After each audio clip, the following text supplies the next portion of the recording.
Okey, dia warna merah, lepas tu ada bintang je kat tengah-tengah. Bintang kat tengah? Vietnam. Okey. Okey, ni negara ni dia ada nasi ayam. Ya. Okey. Dia ada merah, dia ada macam biru kat sebelah kiri atas. Lepas tu dia ada matahari. Myanmar. Tak. Taiwan. Okey. Okey, tak apa. Ni aku nak explain macam mana kat kau. Okey, negara ni aku tahu. Kau jangan weh, aku tak ada masa ni. Nak. Weh, negara ni. Dia ada warna merah, lepas tu ada lambang bunga 5. Hong Kong. Oh, sao tahu lah. Okey. Dia dekat negara Malaysia, Sarawak, lepas tu dia tepi dia tu. Ujung sekali. Brunei. Betul? Betul, brother.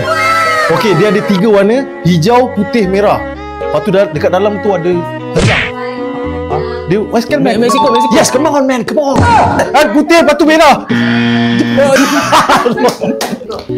Dia putih, tengah-tengah dia biru dengan merah. Jangan tidur. Dia putih. Tak, biru dia. Tadi tu Korea. Ni dia hijau, merah. Oh, tu boleh. Dia putih, hijau, lepas tu India. Bukan, satu lagi. Dia bahasa Pakistan. pelik-pelik. Yang ni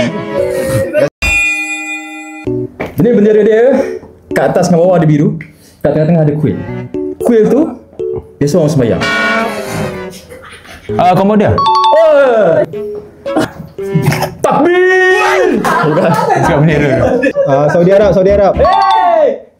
Di makanan kau cecah warna merah. Chile.